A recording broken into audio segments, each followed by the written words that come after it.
अरे ओ भोला, उठ ले भाई। देख सूरज एकदम सिर पे आ गया है और तू अब तक खर्राटे मार रहा है। अरे रामू, इतनी तड़के क्यों आफत मचा रखी है भाई।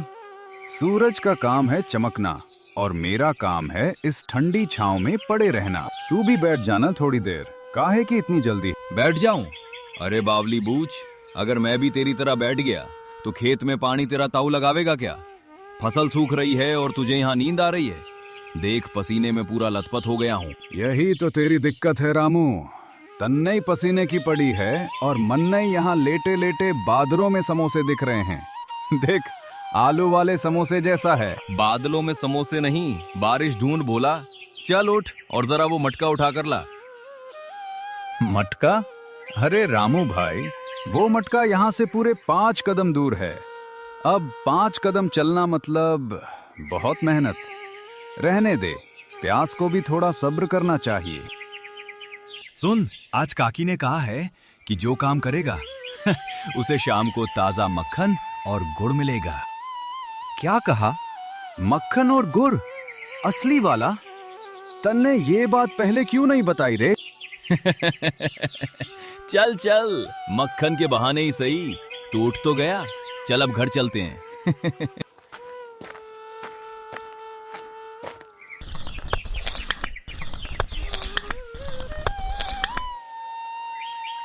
आज तो दही जमा कसूती जमी से मक्खन भी लबालब निकलेगा।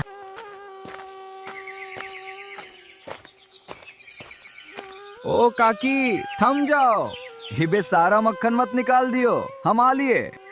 रे, यो के भूचाल आ गया। भोला, तू तो सूरज ढले बिना अपनी खाट को छोड़या ना करता। आज यो पसीना करे ते टपकन लाग रहा से। काकी, इसे मक्खन का चस्का खींच लाया है।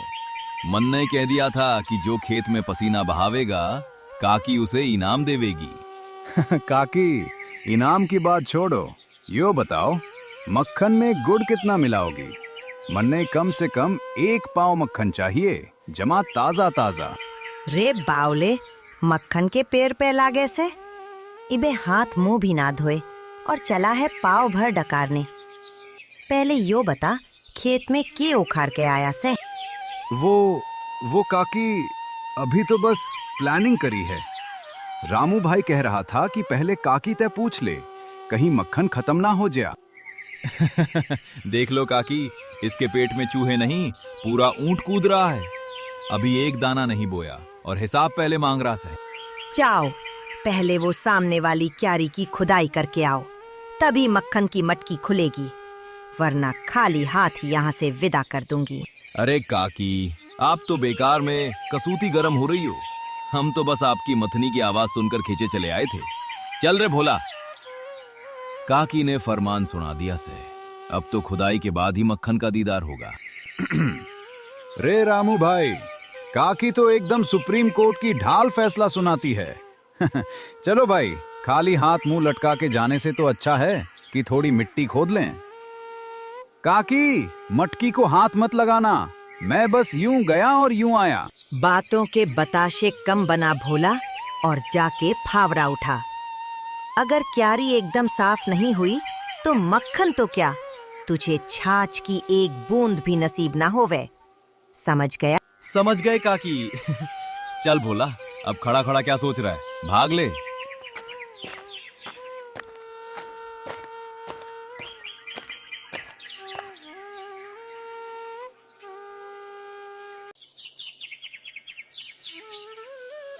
जल्दी पैर उठा भोला, अगर अंधेरा हो गया तो काकी मटकी का मुंह नहीं खोलेंगी। रुको रुको, इतनी तेजी से कहाँ भागे जा रहे हो रामू भैया? कोई खजाना वजाना मिल गया के? अरे बिंदिया, खजाना नहीं, आफत आ गई है। काकी ने मक्खन का लालच देकर हमें मजदूरी पे लगा दिया सर। मक्खन? तभी मैं कहूँ कि आज भोला भैया के पैरों में पंख कहाँ से लग गए हैं, वरना अब तो बिस्तर से उठते नहीं। बिल्कुल सही कह रही है बिंदिया, ये तो बस मक्खन के नाम पर 2 कदम चल रहा है, खेत पहुंचते ही फिर ढेर हो जाएगा। अच्छा, तो फिर मैं भी साथ चलती हूँ। मैं देखूंगी कि आप दोनों कितनी कसूती खुदाई करते हो और मक्खन में मेरा भी हिस्सा होगा। रे बिंदिया, तू तो वैसे ही बात कर रही है जैसे धनीराम सेठ करता है। काम करे कोई और हिस्सा मांगन पहले आ लिए। थोड़ा बहुत फावड़ा तू भी चला लेगी के? अरे नहीं भोला भैया, मेरा काम फाड़ा चलाना नहीं, आप दोनों पर निगरानी रखना से। मैं देखूंगी कि कहीं आप क्यारी खोदने की जगह मिट्टी में सो तो नहीं गए। काकी ने मुझे सुपरवाइजर बनाया है। लो भाई भोला, अब तो तुझे डबल मेहनत करनी पड़ेगी। एक तरफ काकी का मक्खन और दूसरी तरफ बिंदिया की जासूसी। देख भाई, अब डील मत छोड़ियो। हे भगवान, एक तो ये गर्मी, ऊपर से ये कसूती पंचायत। चल रे रामू, जल्दी खेत पहुंचते हैं, इससे पहले कि बिंदिया गांव के और बच्चों को भी हिस्सेदार बना के ले आए। देर मत करो, वरना मक्खन पिघल जाएगा और फिर आपको सिर्फ छाछ नसीब होगी। भागो अब। अरे, झाड़ियों में कौन छुपा है? बाहर आओ।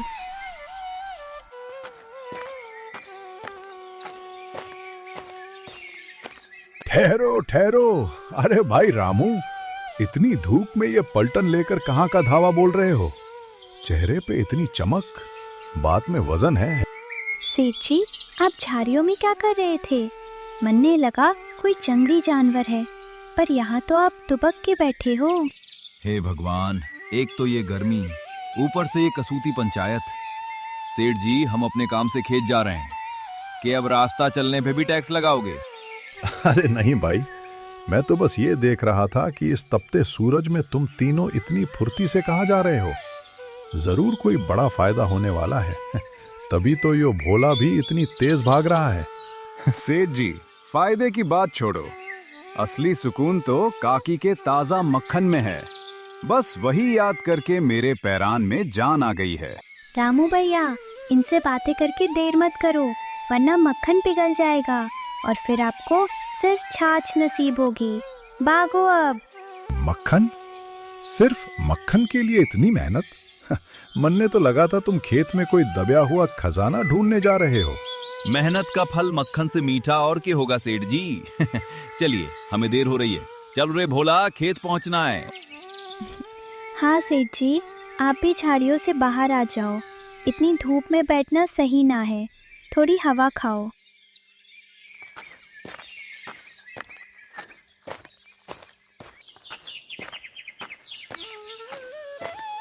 ले भाई भोला, क्यारी तो शुरू कर दी। अब दम लगा के हैशा बोल और काम निपटा, ना तो मक्खन सपना में ही दिखेगा। रामू भाई, मन्ने तो लागे सयो फावड़ा मक्खन तय भी भारी है।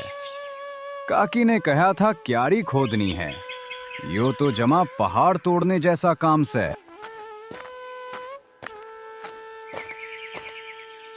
भोला भैया, ज्यादा शोर मत करो। देखो, सेठ धनीराम अभी भी वहीं खरा जासूसी कर रहा है। लगता है इसे अब भी शक है कि हम यहाँ सोना ढूंढ रहे हैं।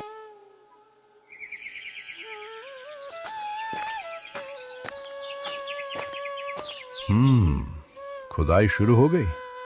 रामू देख ले, अगर शाम तक काम पूरा ना हुआ और मेरा पिछला हिसाब चुकता ना हुआ तो कल से तेरा खेत मेरा होगा।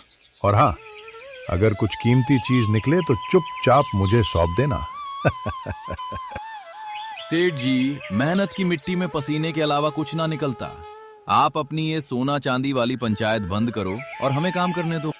अरे सेठ जी, अगर आपको इतना ही शक है तो एक फावड़ा आप भी उठा लो। देख लेना, मिट्टी के नीचे से गुड़ की डली निकलती है या पत्थर। अरे वो देखो, काकी आ रही है और उनके हाथ में तो मटकी भी है।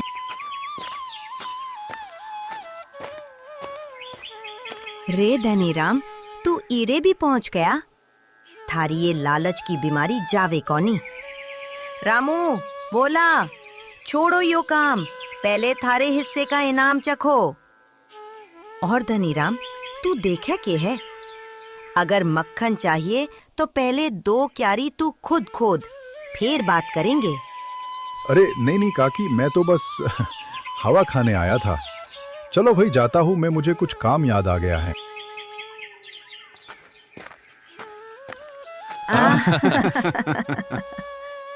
अब तुम क्यों खड़े हो? चलो लगो काम पे, नहीं तो मक्खन था एक कतरा भी ना दूंगी।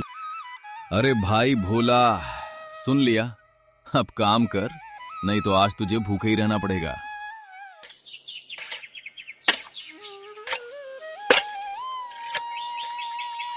ओए रामू भाई, रुक जा, कुछ टकराया से। यो आवाज तो सांच में किसी मटके की लागे से। कहीं किस्मत तो ना खुल गई हमारी।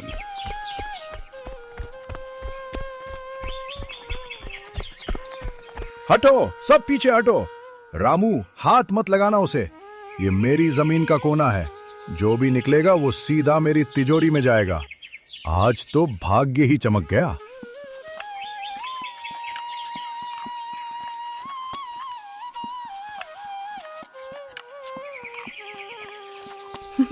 सेठ जी, अभी तो आप धूप से घबरा रहे थे, अब खजाना देखते ही सूरज भी प्यारा लगने लगा। मक्खन पिघलने की चिंता हमें थी, पर आपकी नीयत तो उससे भी तेज पिघल रही है। ये मेरा है, सब मेरा है। इसमें सोने की मोहरें होंगी या शायद हीरे। रामू, तू तो बस क्यारी खोदने आया था, तुझे क्या पता खजाना कैसा होता है। अरे ये क्या? ये तो गोबर है। रे धनीराम, यो है तेरा खजाना। मन ने 10 साल पहले इसमें उपले दाब दिए थे ताकि जमीन उपजाऊ बनी रहे। तू तो साच में गोबर का राजा निकल आया। सेठ जी, हीरे मोती तो मिले नहीं, पर चेहरे पर गोबर का लेप मुफ्त में मिल गया। अब तो मक्खन की भी जरूरत ना है, चेहरे पर रौनक अपने आप आ गई। देख लिया सेठ जी, मेहनत की कमाई मक्खन की तरह सफेद और साफ होवे से, पर लालच की कमाई इस मिट्टी और गोबर की तरह ही काली निकले से। अब उठो और अपनी पंचायत लेकर यहाँ से रफू चक्कर हो जाओ। देख लूंगा तुम सबको।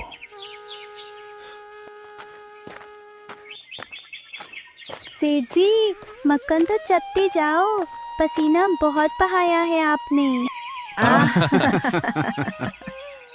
बैठो रे लाडलो, आज थारी मेहनत देख के मेरा कलेजा ठंडा हो गया। क्यों ले भोला, तेरा पाव भर मक्खन।